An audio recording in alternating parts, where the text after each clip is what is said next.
샬롬, 이번 한 주도 주 안에서 감사와 평안의 시간들 잘 보내고 계십니까? 아주 특별한 리더십으로 요즘 장안의 화제가 되고 있는 배구 여제 김연경 선수는 국내뿐 아니라 일본과 터키 리그에서도 선수 생활을 하면서 아주 엄청난 활약을 했죠. 또한 팀의 주장으로서 동료들과 후배들로부터도 존경과 사랑을 받았고 그녀가 가는 곳마다 소속팀을 우승으로 이끌었습니다.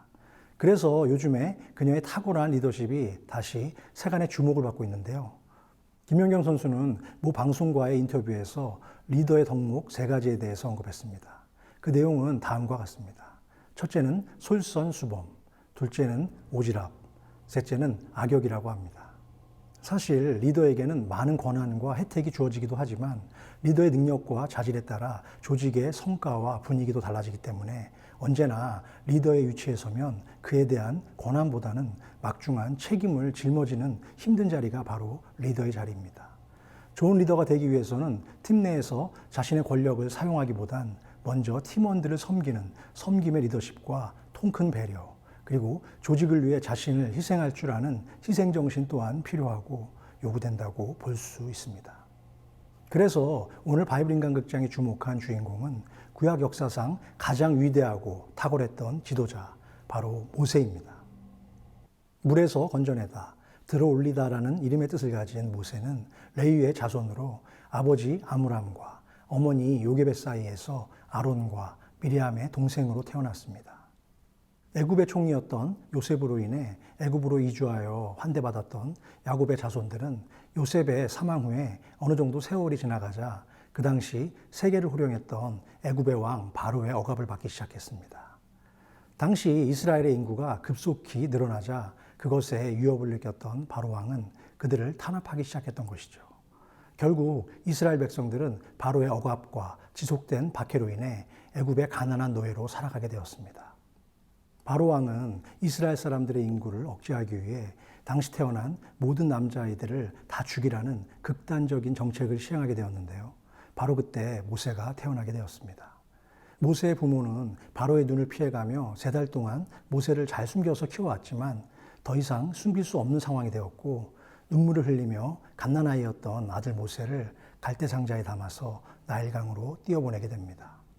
다행히도 강가에서 목욕 중이었던 애굽의 공주에게 발견된 모세는 그녀의 양자가 되었는데요. 하나님의 섭리와 도우심으로 어머니 요게벳이 모세의 유모가 되었고 그렇게 어머니 품에서 잘 자란 모세는 애굽의 문물을 익히며 최고의 왕실 교육을 받아가며 왕자의 신분으로 잘 성장하게 되었습니다. 그러던 어느 날 모세의 인생에 큰 전환점이 된 사건을 만나게 됩니다. 그의 나이 40세가 되었을 때 애굽인들이 이스라엘 동족을 박해하고 때리는 것을 본 모세는 크게 분노를 느끼게 되고 현장에서 애굽 사람을 돌로 쳐 죽이는 살인을 저지르게 됩니다. 그로 인해 자신을 쫓는 군인들을 피해 미디안 땅으로 도망을 가게 되었죠. 그렇게 애굽을 탈출해서 미디안 광야로 도망간 모세는 미디안 제사장 이드로의 딸 십보라와 결혼하여 양무리를 치는 목자가 되었는데요. 애굽의 왕자로 왕궁에서 화려한 삶을 살았던 그에게 매일 똑같이 반복되는 광야의 생활이 아마 그렇게 편안하거나 만만치는 않았을 겁니다. 모세는 아직 하나님의 능력을 의지하기보다는 자신의 힘과 능력을 의지했기 때문에 하나님은 그런 모세를 이스라엘의 구원자로 사용하시기 위해서 광야에서 많은 연단과 훈련의 시간들을 갖도록 하셨습니다. 그렇게 다시 40년의 세월이 지난 후에 모세의 나이가 80이 되던 어느 날 하나님은 떨기나무 불꽃 가운데서 모세를 만나 주셨습니다. 여호와께서 그가 보려고 돌이켜 오는 것을 보신지라. 하나님이 떨기나무 가운데서 그를 불러 이르시되 모세야 모세야 하시매 그가 이르되 내가 여기 있나이다. 하나님이 이르시되 이리로 가까이 오지 말라. 내가 선 곳은 거룩한 땅이니 내 발에서 신을 벗으라. 40년에 걸친 광야에서의 모든 훈련과 연단의 시간이 끝난 후에 모세는 호렙산에서 하나님의 소명을 받게 되었는데요. 하나님이 모세에게 주신 사명은 이스라엘 백성을 애굽에서 인도하여 해방시키는 것이었습니다. 그렇게 하나님은 모세를 약 40년간 애굽의 왕자로 훈련시키신 후에 다시 40년은 미디안 광야에서 양을 치는 겸손한 목자로 전혀 다른 환경 속에서 2번째 훈련을 시키신 후에 이제 그를 부르셔서 민족을 해방시킬 영적 지도자로 세우셨습니다.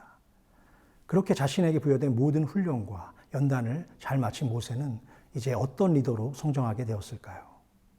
모세는 하나님을 경외하는 리더였습니다.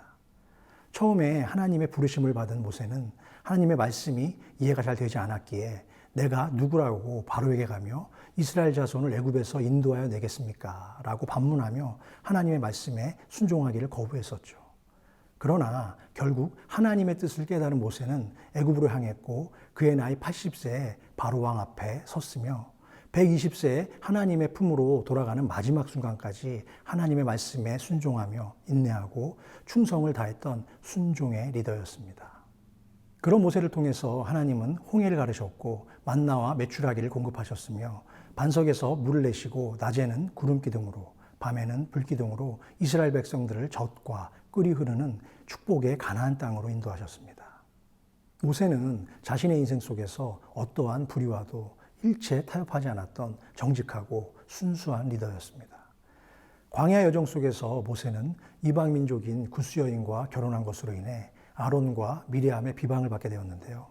모세에 대한 아론과 미리암의 비방은 결과적으로 모세의 권위를 인정하신 하나님에 대한 도전이었고 그 사건에 분노한 하나님은 누이 미리암에게 나병을 주심으로 큰 벌을 내리셨습니다. 그럼에도 불구하고 따스한 성품을 지녔던 모세는 문둥병에 걸린 미리암의 병을 고치기 위해 중보기도를 아끼지 않았던 사랑의 마음을 가진 사람이었죠. 성경은 그에 대해 이렇게 증언하고 있습니다. 이 사람 모세는 온유함이 지면의 모든 사람보다 더하더라. 또한 모세는 40년간 계속된 백성들의 원망과 불순종으로 인해 광야에서 많은 어려움을 겪었지만 끝까지 그들을 보호하고 인내하며 자신의 사명을 묵묵히 감당했던 축복의 리더였습니다. 모세는 끝까지 포기하지 않고 영혼 구원을 위해서 기도했던 신앙의 리더였죠. 어느 날 모세는 하나님의 말씀을 받기 위해 시내산으로 올라갔는데 40일이 지나도록 모세가 보이지 않자 믿음이 약해졌던 이스라엘 백성들은 아론에게 요청하여 금송아지를 만들고 우상에게 제사를 드리기 시작했습니다. 부패한 이스라엘의 모습에 화가 난 하나님은 목이 뻣뻣한 백성이라고 진노하시며 그들을 진멸하시려고 하셨는데요. 그러자 모세는 죄에 빠진 백성들을 구하기 위해 자신의 생명을 바쳐서 기도했고 그로 인해 결국 하나님의 심판도 면하게 될 수 있었습니다. 모세는 필요할 때 협력할 줄 알고 사람을 잘 세우는 리더였습니다.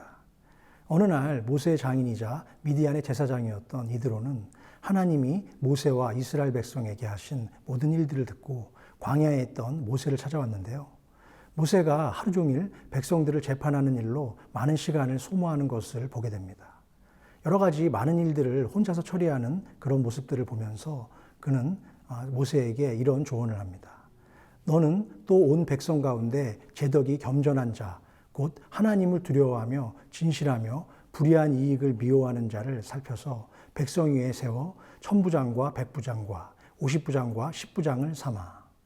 모세는 장인 이드로의 조언이 지혜롭다고 판단하여 천부장과 백부장, 50부장, 10부장을 세웠는데요.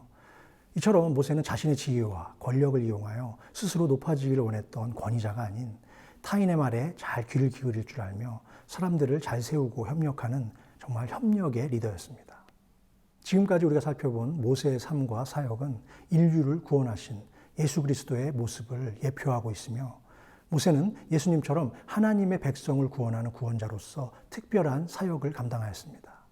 모세가 하나님의 종으로 쓰임받기 전 40년 동안 광야에서 훈련받은 것은 예수님이 공생애를 시작하시기 전 40일 동안 금식하시며 훈련받으신 것과도 연결이 된다고 볼 수 있죠.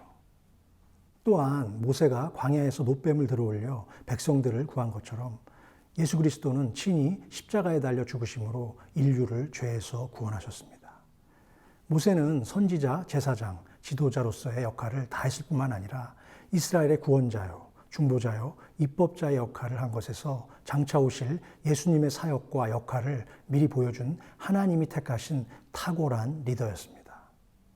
그러나 모세는 하나님의 말씀대로 가나안 땅에는 들어가지 못했으며 요단강가에서 눈의 아들 여호수아에게 그의 지위를 물려준 후에 가나안 땅이 바라보이는 느보산에서 120년의 생을 마감하고 하나님의 품에 안기게 됩니다.